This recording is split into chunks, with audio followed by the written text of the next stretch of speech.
Welcome to the MuseCast, where we squeeze every last drop of inspiration out of Sunday's sermon. Hey, wait, do you have a chair, a real chair now? It's a folding chair, yeah. Oh, well, that's not going to work. No, it doesn't. I can't roll back, so. Yeah, please don't. Next thing you know, like we see Dan like feet overhead, falling back. That's right. You would see my slippers. That wouldn't be good. Yep. Very nice, very nice. Dan, I could have sworn I saw you in the flesh on Sunday. I was there. Here we are on Muse Day, which other folks know as Tuesday, and you're back in Florida. So, wow, you are just the world traveler. Yep. Yeah. It just, I flew up to do the sermon, and it was so good to see everybody in person. And, but I'll be honest, I'm fragile. I'm a fragile, flower. And that cold air, the older I get, the less I can handle it. Like, my skin condition really, man, it's so sensitive to it. And, like yesterday morning, I woke up and I was just like, my skin was peeling and all of that. So yeah, it's good to be back here. So just for like 24 hours you were in town and that's terrible. Yeah. You are a delicate flower. And, I am a delicate flower. Yes.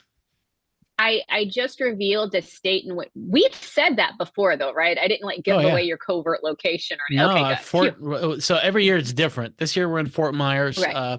We find really cheap places, and a couple years ago we stayed in a shed. God.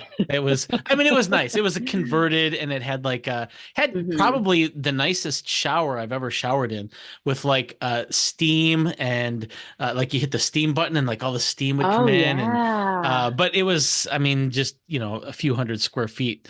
It was like I had to get rid of I can't remember the technical name for them, but it's called a Jesus lizard, and it's those lizards that they run across the top of the water, and they've got like the big. Oh my God! It looks like a cobra head, and then they run across. We had one of those in Basilisk, I think it's called something like that. But we had one of those in the shed, and I had to get it out and so that's how we stay in really poor. So we found the place in Fort Myers this year. No creatures in here, but yeah. You would literally see me running for the border across all of these United States to get back home if I ever came across any kind of creature like that. No, absolutely not. I would have thought that also, but when I saw him in person, he was really friendly, and he's a Jesus lizard, so he's got the Lord with him. He's Jesus. So now, if it was a spider, I'd be gone. It's over. So, but it wasn't. So, yeah, it's done. Interesting little rabbit trail. Speaking of showers, I when my son was home. Well, all of our kids were home, of course, for the holidays. But when my son, my number 2, who is in Illinois, when he was home, I was asking him hey, what's we have these family dinner time conversations, and I usually come up with a question and we talk, and it's just great connecting time. And I was like, so what is the best thing about being home? I thought that was a easy ball. He could have just slammed that one out of the park. And he was like, the showers. And I'm like, I'm sorry, what? And he's like, yeah, I love our shower here. Yeah. He said his shower at school, it smells like mushroom water. Oh yeah. And I'm like, what does mushroom water smell like? And it does not sound pleasant. No. Cool. Yeah, he's in Illinois, isn't that right? Yeah. He's in Evanston, Illinois. It's bougie. He's right by the lake. Yeah, but Illinois into close to even northern Wisconsin, you get that iron kind of sulfur in the water, and it's kind of got this slimy gas kind of smell to it too, and it's. Yeah, I don't like it either, and I'm with him. It's terrible. So, well, yeah. So the Boren showers are apparently much better than those in Illinois. Right. Come on. All right. Anyway, happy Muse Day, everyone. We are so glad to see you. Welcome. We got to start our new sub-series within the overarching series of Revelation. You hear that, Dan? Singular. No S. Someone said that I said Yep. revelations with plural, Yep. and Yep. I don't think I did. I've gone over the tape, and I have not Ah. found it, so I think I'm good. You no, you went over a doctored version because I've been collecting the clues, sir. Yeah. um, I can't but believe it. we are, yes, after a short little break, we are back in Revelation and we started our next sub series, and it's called Dear Church. And I just love, first of all, that title for this theme. It's very appropriate. And Dan, you kicked this off. You came all the way back to Minnesota, risked literal life and skin to Yeah, be with right. us in person. Bravo, sir. And your sermon was entitled Sheep Among Wolves. Nice. Yes? Good job. Okay, good. I kept Yeah. saying wolves among sheep, and I was like, no, you have to get this right for Yeah. MuseCast. That's So, funny. yeah, thank you for coming in. Thank you for kicking off this sub series, Dear Church, and talking to us from chapter 2 of Yeah. Revelation and on and all the other things. So, with that, I'm just going to hand it over to you so you can do your own summary. We Sounds will good. give you time, Dan, to talk about things that you didn't get to talk about on Sunday, because we know how that goes. There's usually stuff left behind that we can left behind that we cannot share time for. So, I and love that's it why when Shawna gets a pleasing thought. Ooh. I So if you ever see her just like randomly celebrate with no context, she's just thinking of something fun. That's all. just So some stuff yeah. going on up here that you guys aren't privy to. Yeah, that's right. Hey, All really right, quick, all right. speaking of sheep among wolves, I happen to notice that we haven't really been talking a lot about the Timberwolves or the Lakers this year, and I just think that that's really curious. That it's funny, funny. Now that the Timberwolves finally, after 20 some years, have a good team, suddenly there's no basketball talk. Isn't that something? Listen, Yes. act like you've been there before, buddy. Act like you've Yeah. been there Yeah. before. Yeah. Yeah, it's curious, isn't it? But this is what I will say. It's January, man. Talk to me in March, in Yeah. April. Talk to me then. And maybe you Okay. will be talking to me then, because actually the Wolves are really good. And yeah, Yeah. I'll give you that. I'll give you Okay. that. They're doing all right this year. Okay. Good. All right. So yeah, my sermon is called "Sheep Among Wolves," and it could have been "Wolves Among Sheep." I mean, the point is that wolves are a threat, and sheep are vulnerable, and they're precious, and we need to take care of the sheep. And so either way, it works. But I really looked at the reason why I called it that. Hopefully, will become clear in the summary as well. But looking at Dear Ephesus is the first church that is addressed in chapter 2 in this Dear Church series. And Jesus will give an appraisal or an assessment of each of these 7 churches in Asia Minor. Ephesus is the biggest of the churches. And it's the first one. It's the one that was closest to the island of Patmos, which is where John had this vision and wrote this stuff down. And I think I love the context that Greg created for us a few weeks back in his sermon, Jesus is one and only weapon. And what he said in that sermon, and I just think it's just so spot on, is that what the primary message of Revelation is that our enemy, our foe, our obstacle as humans is deception. That's the thing that Revelation is written against. It's written to help us see and overcome the deception in our lives. And that explains, several things in the first chapter, which are otherwise really weird, like the sword in Jesus's mouth and the fact that Jesus is, the one, the beginning and the end, the Alpha and the Omega, all that. And then also the fact that the churches are lampstands. And when you take all of that together and you see, okay, if this book is about kind of showing the deception that we're all falling under, then it makes sense that what Jesus's weapon is a sort of truth, because truth is what overcomes deception.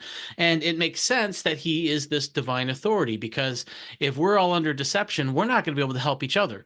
That's like, having a fellow cult member trying to get you out of a cult. It's not going to work. You need somebody outside to do that.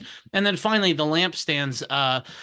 Lampstands are there to hold light so that you can shine against darkness. It's so you can expose darkness as darkness, and so that's the church's job, is to share God's light with the world. And so that just makes sense. So then we come to the actual churches and we can see, okay, well, how is it going with these churches?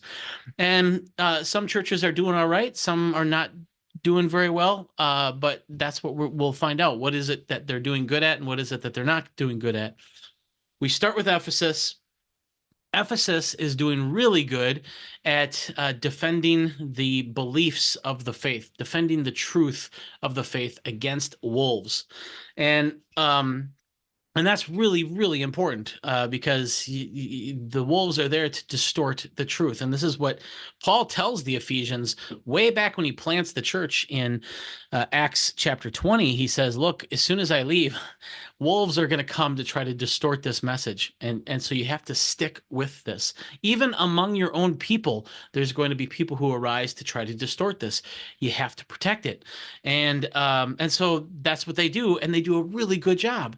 In fact, when you see the letter that Paul writes to Ephesus just a couple years after he leaves, he doesn't mention any heresies that they have to worry about, because they're so good at defending against heresy. They're so good at defending against distortions.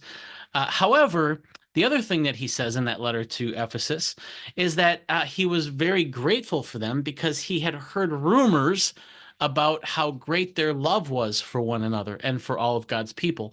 And that idea that Paul was actually hearing about not only that they were defending the faith really well, but they were also just showing this great love for all of God's people, that just made him so grateful that they had that. Well, now we come to Revelation, and so we're looking at a couple decades later. And when Jesus kind of assesses Ephesus, he continues to praise them for defending the orthodoxy, to defending the beliefs against wolves. And he tests the apostles, and the people are able to discern which apostles are true and which ones are not. However, he has this against the Ephesians. They have forsaken that love that they had at first. And so which is interesting. So people will say, well, what is that first love? And is it a love for Christ? Well, not technically, because they said that, Jesus said that you were defending the orthodoxy in my name. So it seems like they were still, all, pro Jesus and all of that.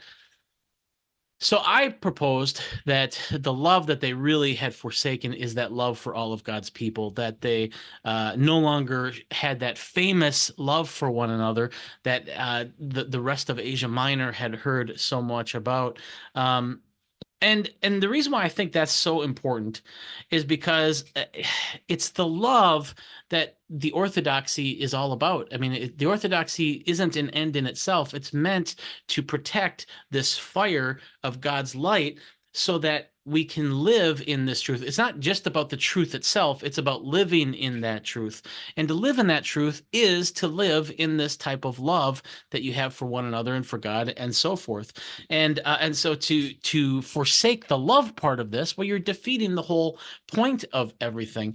And it's the love that is the fire. It's the love that spreads. It's not the truth that it's not just the beliefs. It's not the orthodoxy that spreads the fire. It's the love that spreads the fire. And this is why Jesus says in John 13:35 that, look, when you're out there, it doesn't matter how eloquent you are. That's not how people are going to know you're one of my disciples. There's eloquent people all over the place, especially in this time period. I was just reading an essay by Seneca, who lived almost at the exact same time as Jesus, born in the 3rd year and died in 65. And Seneca is brilliant.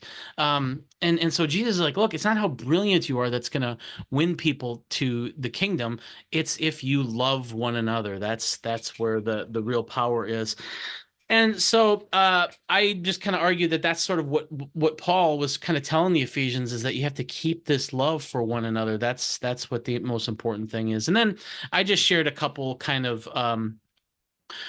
applications that I think are so important to our time right now, because I think right now we're very vulnerable to the same problem that Ephesus had, where I just feel like in our age, ideology, which is basically secular orthodoxy, it's just so important, and what you believe on things is so important. And we've talked a lot about the silos and how people get thrown into buckets, and there's so much hostility and tribalism, and we've talked so much about that. And I didn't want to, continue to feed a fed horse, but I did want to just point this out, and that is that this type of environment puts a lot of pressure on everybody to be right about everything.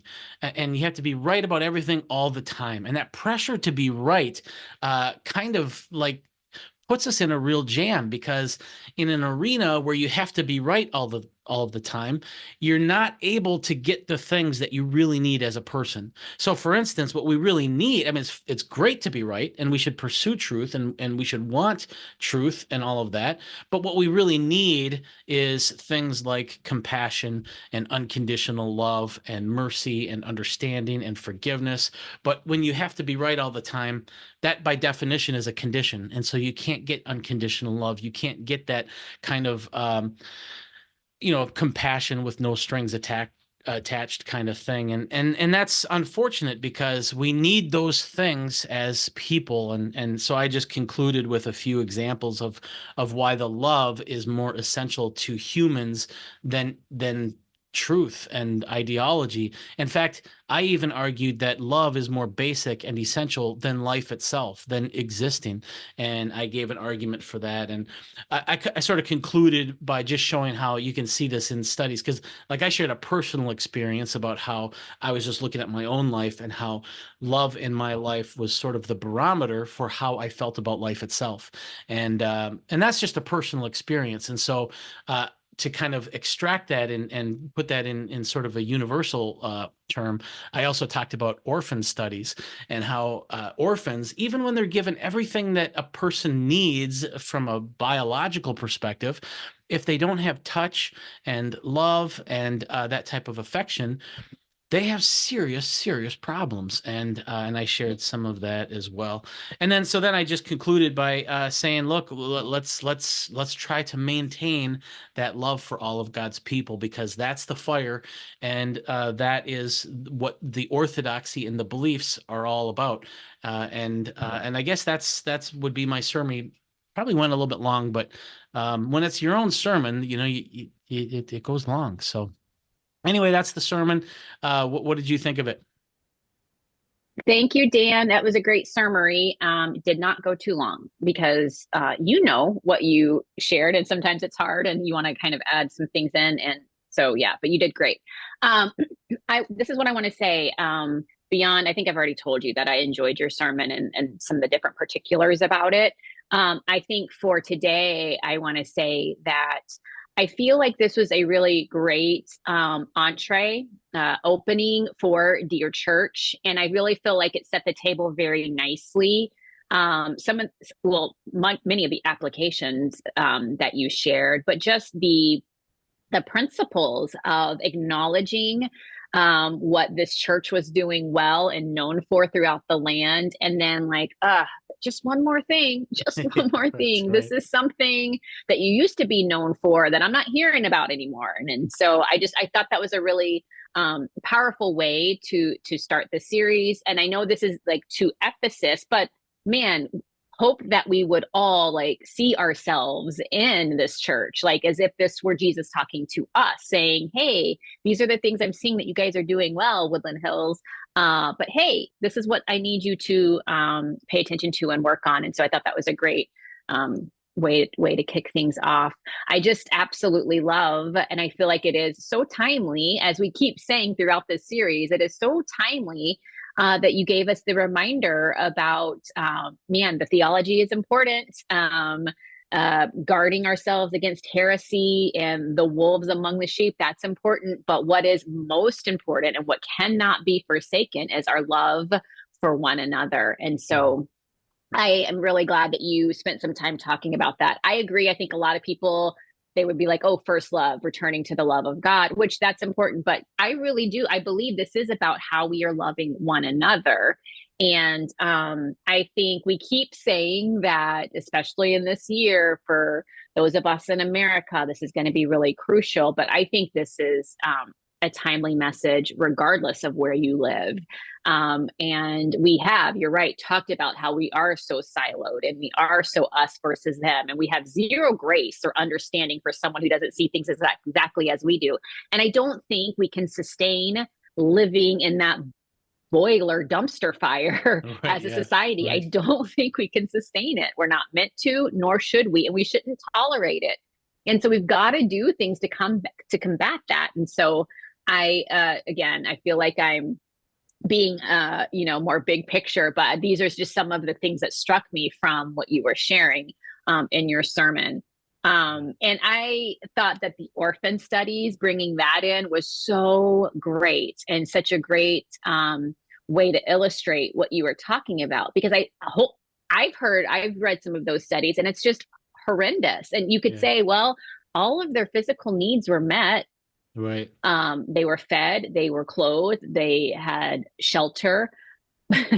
Okay, but there was still some very strong and terrible lasting damage because they weren't loved, they weren't cared for, they weren't nurtured. And so I think that's something that we all can be paying attention to. And so I just thought you did a great job. I always love it when you share about your friend Jessica.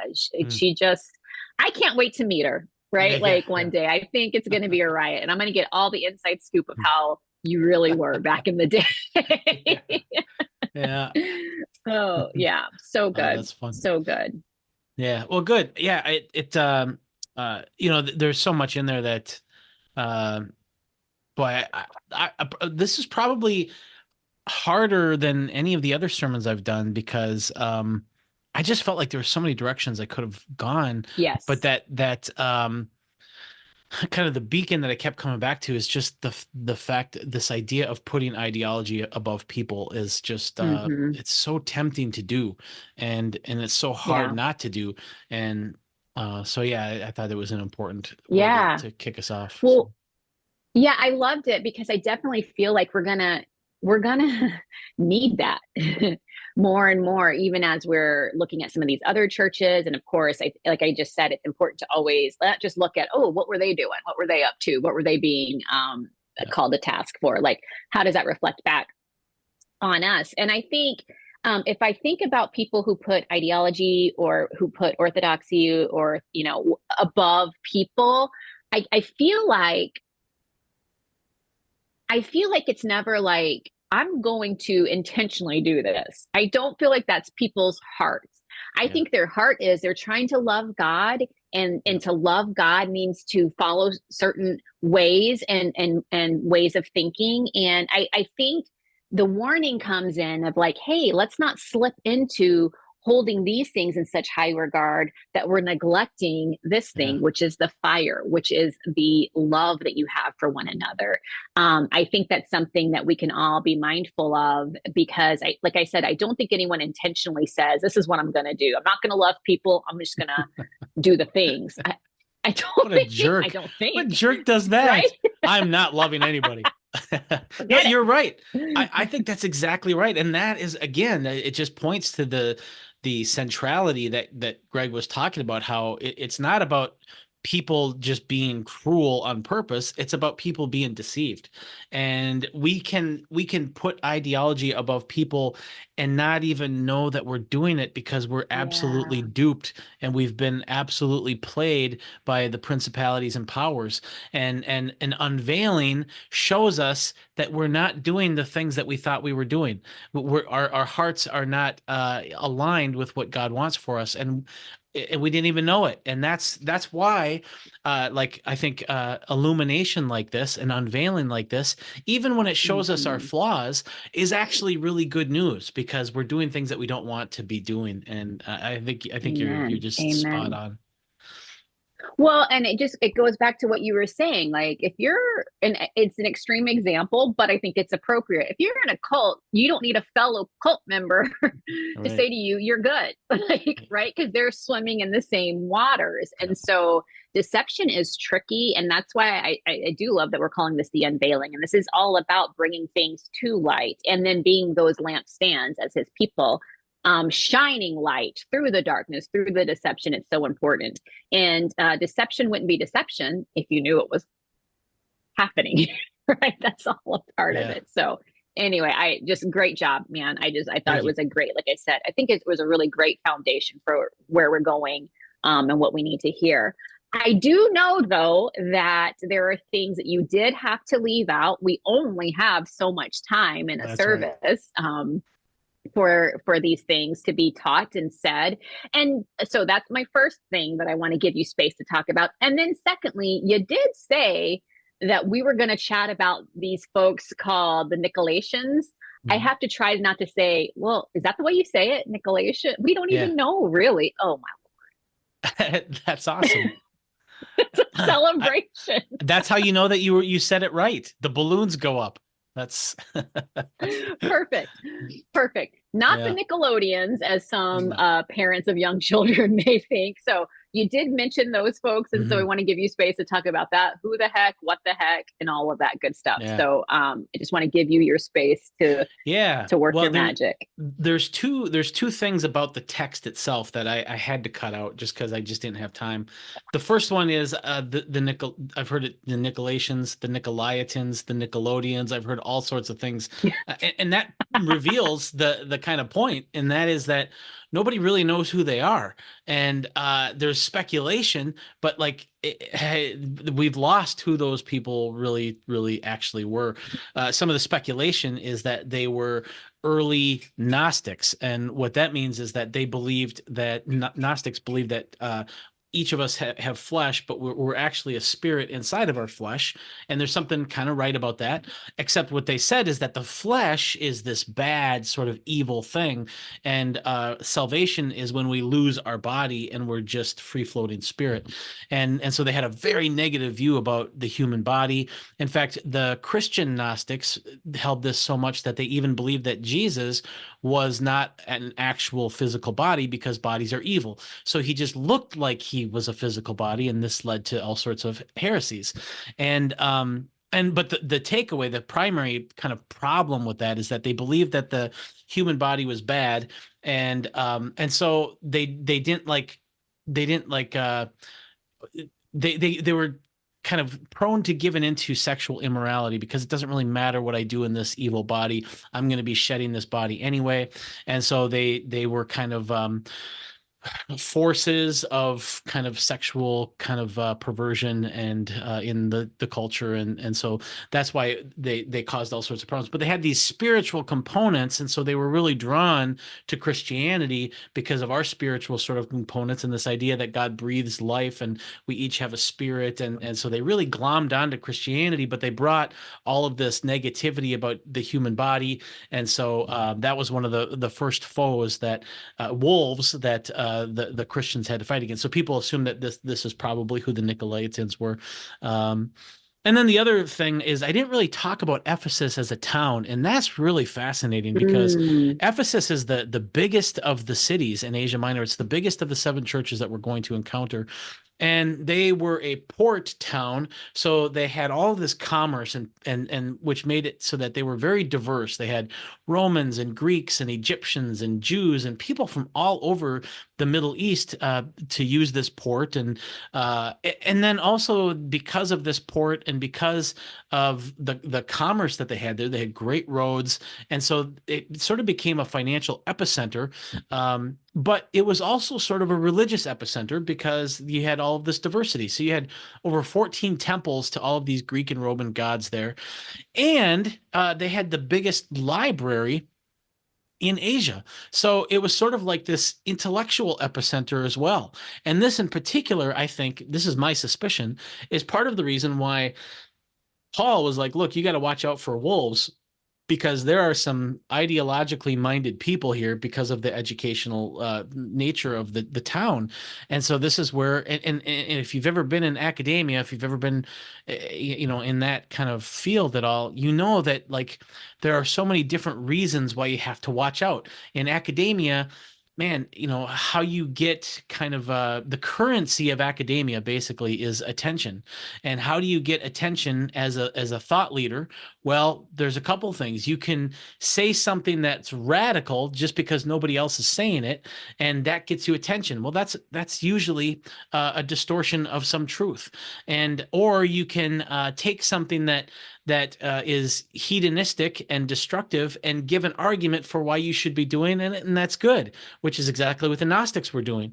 The Gnostics, by the way, are the ones, supposedly, according to some scholars, who were saying that, look, if God's grace kind of atones for our sin, well, then the more we sin, the more grace we get. And that's sort of the type of arguments that people would just glom on, but it's a distortion of the truth. But it gets lots of attention. It's kind of like now today, scientists now say bacon is good for you. Man, if you can have a study that says bacon is good for you, look at all the eyeballs and attention you're going to get as a scientist. And those are the types of games that get played in an intellectual hub. And so I think it makes sense that Paul's like, look, you guys in particular have to watch out for wolves. Even among your own people, they're going to appear. And on top of which, and this really resonates with where we're at now, the diversity, but also there was like a kind of a fiery nationalism there. There was like this imperial cult in Ephesus where some of the leaders, the former leaders of the Roman Empire, like Augustus and a couple of the other Caesars, were considered gods, and they had temples and they had statues and they had celebrations about their divinity, and I think Augustus was called a son of God. And so when Jesus comes in and saying, I am the Son of God, and they start using some of that language, some of it, especially in Revelation, is worded in such a way to kind of challenge, to be an affront to some of the language that's being used against these political leaders. And so that's all really fascinating. And I had to cut that out as well. But those are sort of the biblical context things that I jettisoned to make room for stories and stuff like that. So Yeah. Well, it is very interesting, but I do understand why you had to put it by the wayside. But I'm glad that you had today to kind of share that with us. As you were talking about just kind of the kind of epicenter that Ephesus was, I was in particular, when we were talking about like the largest library and just like the education there, it did make me think of Woodland Hills to this extent. I would say that we are kind of known as being, a teaching church. We do get really heady in a lot of what we do, and that's great and fine. And so I was thinking, man, because like I've said, I think it is important to, yes, learn what we're reading, but then also see like, how can this reflect back to us? How can we use what we're reading and learning as a mirror to help us like check our indicator lights and stuff? And so all of this to come to the question to you to say, because we are a teaching church, like we have theologians and professors and that are a part of our teaching team. And I think it's wonderful and it's so helpful. What can we learn from what this message to the church in Ephesus was shared? Like, what can Woodland Hills, the people who consider Woodland Hills their home, what can we learn from this? What are our warning signs? Because we know that education is good. We know that thinking is good. We know that learning to love together is good. And I think and that's what was being said here. You guys are doing these things really well.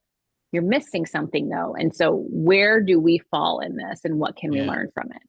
Well, one of the things I also cut this is just this interesting kind of thing that wasn't included in Jesus's assessment. And that is when he says that you have done really well at, testing apostles and determining if they're false or true. He doesn't say the criteria that they used. He doesn't say, how did you know How did you know that they were true or false apostles? What was the test that you gave? And at first you might read that and you think, well, that's kind of frustrating. That would have been really helpful to know what they, the questionnaire that they used. But the problem is, and my battery is about to die in my AirPods. It just went beep beep beep beep beep. But anyway, the problem with the testing apostles is that there are an infinite number of possible distortions. There is only one truth. And so if Jesus were to give us the criteria that they used, it wouldn't really matter to us, because what you find, and like I said this in the sermon, the deception is not accidental. It's intentional. It's strategic. If you uncover one deception, there's going to be another one that's totally different. And so part of being Christian academics is to always be prepared and always be ready and always be using the gift of the intellect to uncover new mutations of deception. And so that's what I would say about that is, yes, the intellectual stuff is, I think, very important, because it's the intellectual stuff that helps us see the deception. But that's not the end in itself. That should be a means to then living more in more truth. And so that's what I would say about that. Absolutely. So good. I'm glad that that's the way you answered that question. One other thing that I thought of, and I forget how you've worded it before, but you have talked about, and this is, so as we're talking about deception and trying to be wise and not being played, you've talked before about social media and those who are, I'm just going to call them disruptors. Like, they will just go on there and post something just to be controversial, or just to and when you were talking about the things that you left out, that came back to my mind of a way of just being played, because then what happens, someone will throw something out there, and you can word it better because you've said it before. I don't remember exactly what you called those folks, but managers of chaos or something. At any rate, I think that sounds like a villain in James Bond or something. The managers of chaos. You know how I am with remembering this kind of stuff. Anyway, but there are, and we just need to be careful of that, because we are not immune to that just because we're good little Christians that go to church. Absolutely. I think we're like in the thick of it. And so that was just another thing that came to mind. Yeah. Do you want to clarify any of that? You know what they were? I'll tell you what they actually were. The word. And I got this from Bill Doherty, so I can't take credit for it. But it's crisis entrepreneurs. That's what he called them. Yes. Yeah, because yeah. Although managers of chaos, that's pretty good too. That's no, because they profit off of crisis, and so that's why they're crisis entrepreneurs. So, yeah. Hey, I did want to share one other thing just about the orphan thing, just a little background, because I got down in this I got down in this wormhole on orphans when I was preparing for this. Did you know that in Romania in the 1980s, there was an explosion of babies being born, and many of them had to be orphaned in just a very short period of time. Within like an 8-year period, the orphanages had 120,000 orphaned babies in just a short period of time. There wasn't enough people to take care of them, and that's where a lot of people who study this kind of look at what were these kids like, because they got food and shelter, and some of them got education, but there just wasn't enough nurses to take care of these kids, and that's where you study, okay, what are the long-term, and the cool thing about that is that a lot of these adults now are still around, and you can kind of talk to them, and you can kind of see what the impact was. But here's where I think it's important to study places like Romania. The reason why there was that explosion of babies is because it was the country was being run by this dictator, and he just happened to be very communist, and the country was in debt. So he needed to come up with some money. And so he started selling all of, as much of the agricultural food that they produced as possible, and just had just very little food for his own people. But he needed to pay this debt. Well, then the economy started going bad, and so he needed a way to boost the economy. So he started to say, hey, look, we need to start having more kids so that we have more customers, so that we have a better economy. And so he this is what he said: the fetus is the property of the entire society. Anyone who avoids having children is a deserter who abandons the laws of national continuity. And so that just kind of this language, like it's not your kid, it's our country's kid. And so you need to start having kids for your country.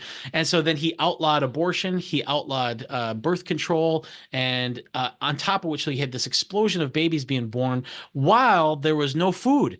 And so there was all of this hunger, and people couldn't take care of these kids that they were having. So they put them in these orphanages. And the reason why I mention all of that is because you can see multiple related things to what we were talking about in Ephesus.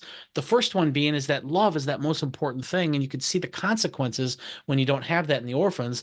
But the second thing is that I tell you what, when the country needs something, that's when truth gets distorted. This idea that the fetus belongs to the nation.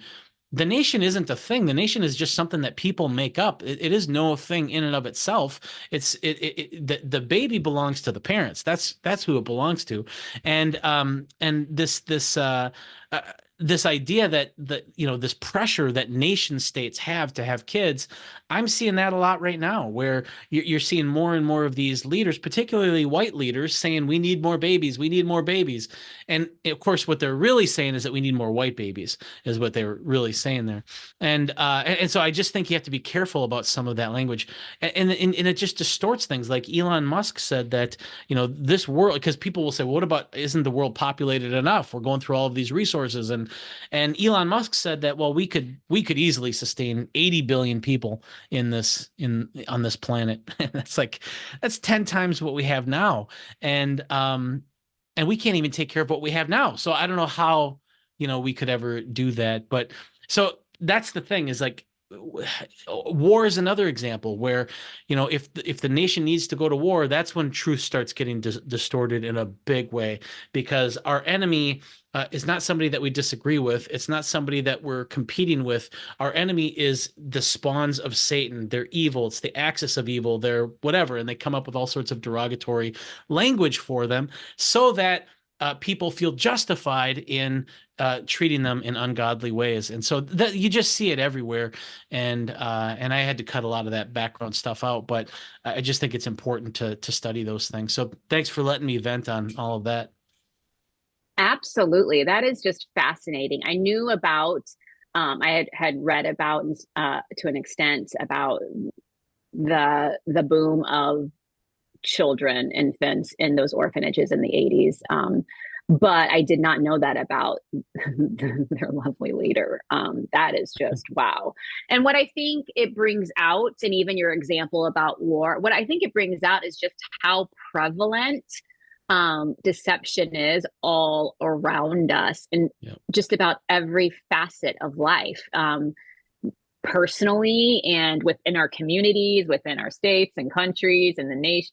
I just think it is very prevalent. Now, I don't think we need to live in fear, but we need to be aware, because it is everywhere.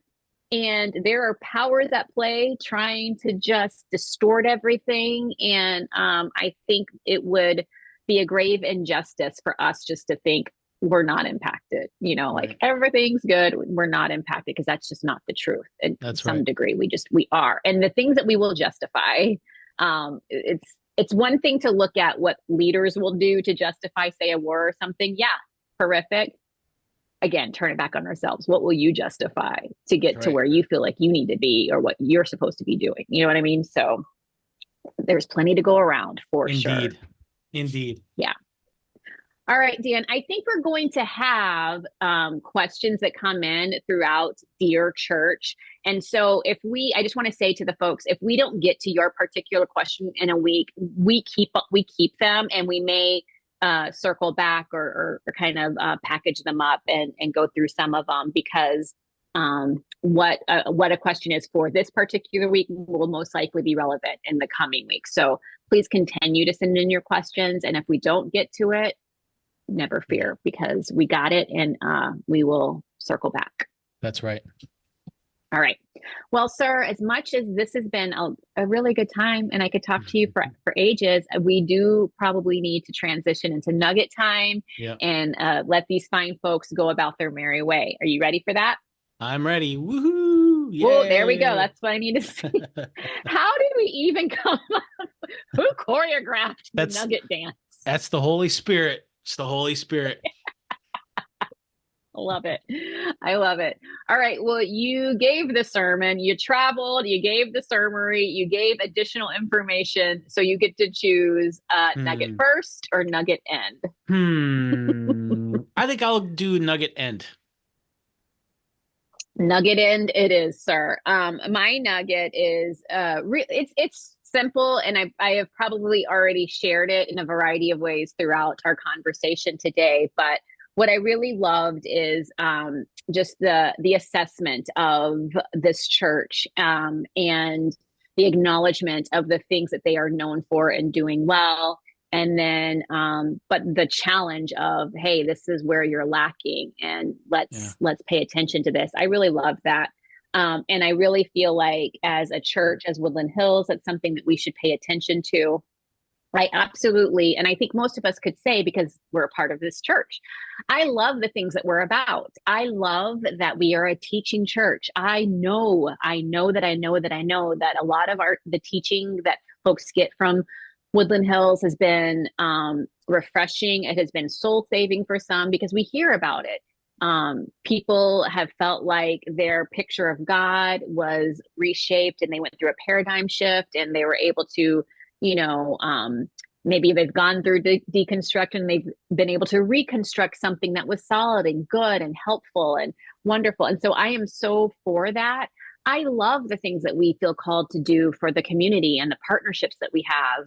I think that's wonderful. And so I say all of that to say, and even with all of that, I think it's important to look at, okay, Lord, what would your assessment of us be? Like, where is it that maybe we aren't doing what we're supposed to be doing? Where is it that maybe we are deceived? I think that's really important to do. And so I'm really thankful for this sermon and for this series to have those opportunities to reflect on that.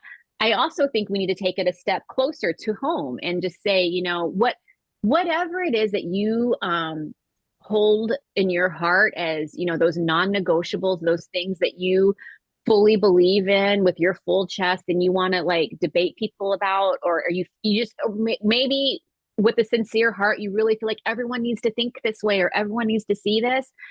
Okay, but how is your heart posture toward people? If you're saying it out of hatred and anger and disregard for others' humanity, then you've gotten off track. I've gotten off track. And so this is where, Dan, your sermon was just so great, because love has to be at the center of it. Love is the fire. That is what is foundational and most important. And so it's great to think the right things, believe the right things, be transformed by the right things. But really, if it's not in love and done through love and by the power of love, it's not going to have a lasting impact. And so I think reflect on the community you're a part of, reflect on your life, and just ask yourself, are you acting in loving ways? Are you thinking in loving ways? Are you motivated by love and the things that you say and do?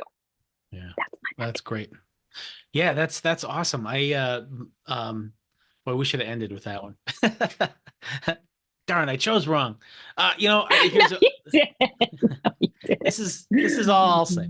I think I would encourage people to prioritize what's important in terms of the heady stuff. And I guess the way I would put it is that the most important thing to be right about in the world, in life, in any life, is, what do you think about Jesus? I think that's the most important thing. And so for me, it's like, if I'm right about Jesus, I don't care if I'm wrong about everything else. I don't, that by prioritizing that helps me not feel all of this pressure to be right about everything. Because I tell you what, I would rather be right about Jesus and wrong about everything else than to be right about everything else, but then be wrong about Jesus. So that's the only thing I would leave people with, is that encouragement and that prioritization, and to leverage that against the pressure to be right all the time. Amen. And nicely said, sir. All right, folks, that's today's show. Thank you so much for tuning in. Thank you again, Dan, for such a great sermon and for coming on back up to the frigid north. I'm glad you're back safely down in Florida. We will chat with you at 4 p.m. on YouTube. Remember, continue to send in your questions, musecast@whchurch.org. It'll appear somewhere down there. It'll be right And over we here. will circle back next week as we continue the conversation. Dear Church. Take care, guys.